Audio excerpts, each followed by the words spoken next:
এটা আপনি ডেটাবেসের সিকোয়েন্স করে কাজ করবেন। এখানে আপনার চাইলে অ্যাডভান্স ম্যাপিং লজিক সেট করতে পারেন। সো ওয়ান্স ইজ ডান, দেন আপনি এখানে ডিফল্ট টেমপ্লেট আছে। ডিফল্ট টেমপ্লেট মূলত এই ইডিএমএক্স ফাইলকে ইয়ে করে আপনার ডেটা অ্যাক্সেস লেয়ারটা তৈরি করে। ডেটা অ্যাক্সেস লেয়ারটা মূলত অ্যাজ দ্য নেম এমপ্লয়িজ, এটা ডেটাবেসের সাথে কাজ করে এবং ডেটাবেসের অবজেক্টগুলোর একটা লেয়ার হিসেবে কাজ করে। আর বিজনেস লজিক লেয়ার যেটা, সেটা হচ্ছে মূলত কোর বিজনেস ফাংশনগুলোর কাজ করে না। এখন এটা মূলত পার টেবিল বা পার এন্টিটি অ্যাকচুয়ালি বলা যায়, কারণ এন্টিটি আপনি দেখা যায় এন্টিটি সময় থাকে আপনি 5টা টেবিল থেকে একটা এন্টিটিতে ম্যাপ করতে হবে, তো সেই কিন্তু অটোমেটিক হ্যান্ডেল করবে। Business logic layer per entity আপনার একটা করে ক্লাস তৈরি হচ্ছে। এখানে গেট অল কমন 11টা ফাংশন আছে, insert, update, read, get all, get paste, এই ধরনের ফাংশনগুলো আছে। আর আপনি যখন ইয়ে থাকবে, এটা প্যাটার্নটা হচ্ছে এই কাস্টমার এখানে দেখতেছেন যে বিএলএম কাস্টমার, এটা হচ্ছে যে ধরেন আপনার বিল্ডিং তো কিছু মেথড আমি জেনারেট করে দিলাম আপনার একটা কিছু আছে আপনার ইয়ে করতে হবে, এডিশনাল কিছু ফাংশনালিটি আছে। তো পার্সিয়াল ক্লাস ইউজ করে আপনার এডিশনাল কিছু মেথড আপনি অ্যাড করেন, সো দ্যাট মিন্স সেম ক্লাসের আন্ডারে আপনি আপনার কাস্টমার মেথডগুলো অ্যাড করছেন। এটা আর যেটা এগুলোই যেটা টেস্টিং এর জন্য খুব ইম্পর্টেন্ট, বা ফোর জেনারেশনের সাথে টেস্টিং এ একদম মারামারি কাটাকাটি লেগে গেছিল আনটিল এনটিটি ফ্রেমওয়ার্ক 4.0 আসছে। সেটা কিরকম ছিল যে কোড জেনারেটেড কোডের মধ্যে কোনো মক টেস্ট করা প্রায় অসম্ভব ছিল, কিন্তু শুধুমাত্র আইঅটিক সেট এইরকম একটা সাপোর্ট দেয়, এই একটা ইন্টারফেস থাকার কারণে আমি ডিফল্টটাকে চেঞ্জ করে দিয়েছি। তো যার কারণে আইঅটিক সেট ডেটা অ্যাক্সেস লেয়ারে আইঅটিক সেট একটা ইন্টারফেস থাকে, তারপরে আপনি মক টেস্ট খুব ইজিলি করতে পারবেন। এক লাইন কোড আপনার মানে এক্সট্রা কোড লেখা ওই জেনারেটেড কোডই আপনাকে মক টেস্টের করবে, সেটা আলাদা একটা প্রজেক্ট আছে, আলাদা এডিশন আছে। বাট ইউনিট টেস্টের দিক থেকে এটা একটা বিশাল সুযোগ, কারণ সাধারণত দেখা গেছে যে এর আগে রেটে এরকম যে আপনি ইউনিট টেস্টিং করার জন্যই আপনি অনেক কোড জেনারেট গিভ আপ করা লাগছে, কিন্তু প্রোডাক্টিভিটি বা যেটা বললাম 80% কাজই আমার যেখানে প্রোডাক্টিভিটি ডিজার্ভ করে বা প্রেশার দিচ্ছে, কারণ আমার কয়টা এই 1000 অ্যাকুয়ালিফিকেশন হচ্ছে, এর মধ্যে কয়টা ইউজার আপনার 10,000, 50,000, 1 লাখ ইউজার হিট করবেন, খুব কম, তাই না? যেটা হবে সেটার জন্য আপনি এক্সপেন্সিভ সেট আপ থাকবে, সেটা ডিফারেন্ট। বাট আমার কথা হচ্ছে যে আগে আমার বেসিক নিড যেটা 80% সেটা আগে স্টার্ট করা। তো সেই দিক থেকে আপনি এখানে ইউনিট টেস্টে ফুল ফাংশনাল সুযোগ পাচ্ছেন, এবং এখানে এডিট ফ্রেমওয়ার্কে 4.0 একটা ইয়ে দেখছি যে প্রবলেম হচ্ছে যে ডেটাবেস থেকে আপনি মাল্টিপল রেজাল্টস এডিট করলে সে ক্যাপচার করতে পারে না, এটার জন্য আবার প্লাগইন ইনস্টল করা থাকে এবং এটা খুব একটা ফিজিবল কিছু না। মেবি এডিট ফ্রেমওয়ার্ক 4.5 ওরা একটা ফিক্স করতে, এই একটা জিনিস ছাড়া মোটামুটি আর কোনো প্রবলেম নেই। মাল্টিপল রেজাল্টস এটা হচ্ছে যে ধরেন আপনি সিলেক্ট এমপ্লয়ি, সিলেক্ট কাস্টমার, দুইটা আলাদা আলাদা জিনিস আছে। এখন তার তো দুইবার যদি আপনার ডাটাবেস ট্রান্সলেট করতে হয়, এটা পারফরমেন্স কনসার্ন। সো একটু ভালো পারফরমেন্সের জন্য আপনার অ্যাকচুয়ালি যেটা লাগে যে একবারে আমি কল করলাম, একসাথে আমি রেজাল্টসটা রেকর্ড করলাম। সো এই হচ্ছে মোটামুটি বেসিক আর্কিটেকচার। এছাড়া আপনি যেটা বলছিলাম যে কাস্টম কোডে আপনি ইয়ে করেন, একটু আগে দেখালাম যে আপনার সুপারভাইজার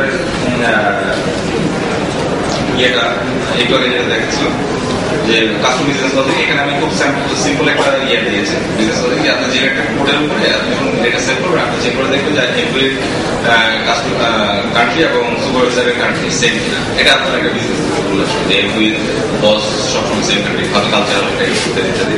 তো এটার জন্য আপনার জেনারেট কোড এক লাইন করা লাগবে না, পার্টিকুলার মেথড আছে। এই যে অন এমপ্লয়ি সেভিং, এটা আপনার ইয়েতে আছে,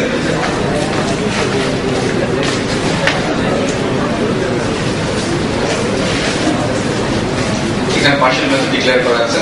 তার মানে এই পার্সিয়াল মেথড অ্যাকচুয়ালি আপনারা যখন ইনসার্ট এবং আপডেট ক্রিয়েটিং মেথডগুলো ইয়ে করছেন, তখন পার্সিয়াল মেথডগুলো কল করছেন। পার্সিয়াল মেথডের সেটা হচ্ছে যে আপনি ডিক্লেয়ার করে রাখলেন, আবার মেথডের মধ্যে ইচ্ছা মতো কল করলেন, কিন্তু এটা যদি কোনো ডেফিনেশন না থাকে সে ব্ল্যাঙ্ক করবে, আর যদি ডেফিনেশন থাকে তো ওইটা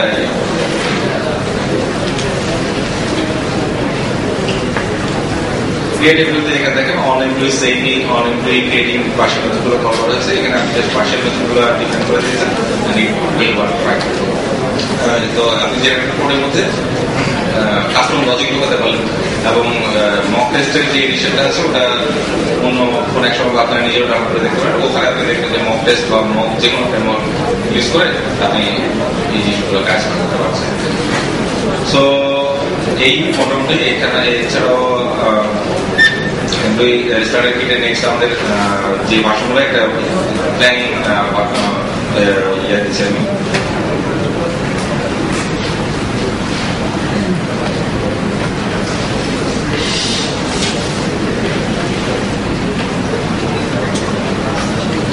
এই হচ্ছে মেজর প্ল্যান।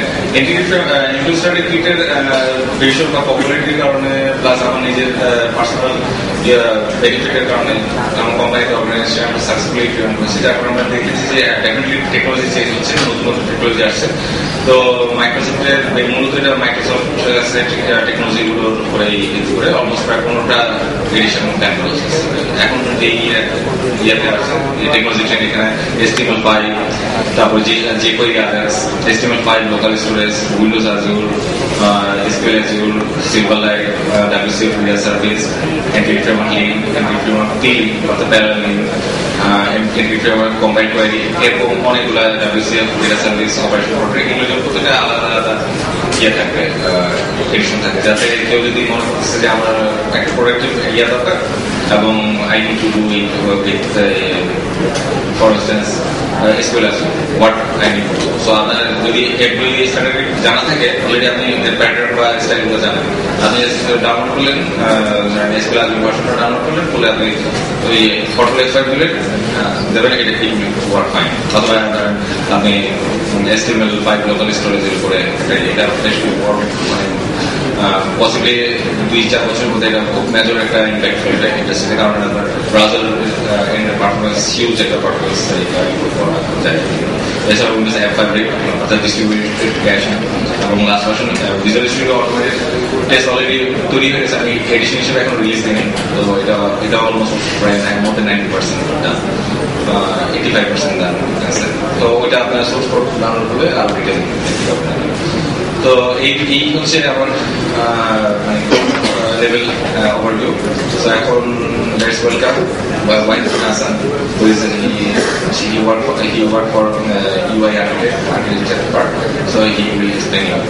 Thank you.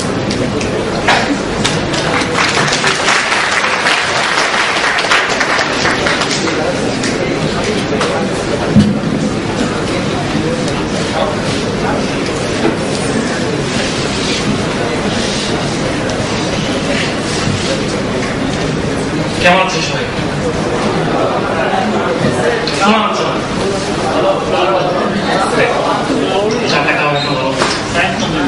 আসলে ব্যাপারটা হচ্ছে যে অনেক ওয়াইড রেঞ্জের সব ইঞ্জিনিয়ারের কথা বললাম। এখন আমার ব্যান্ডউইডটা খুবই লো, গ্রামের ব্যান্ডউইড। এই লো ব্যান্ডউইডে আমি এমপ্লয়িজের ইএসকে নিয়ে কিছু কথা বলতে চাই।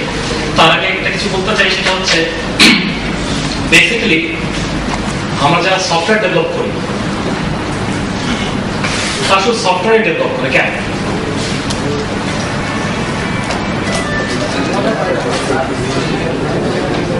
কার জন্য? ইউজার কার? ফেসবুক কেন ভালো লাগে? কেন ফ্রেন্ডলি?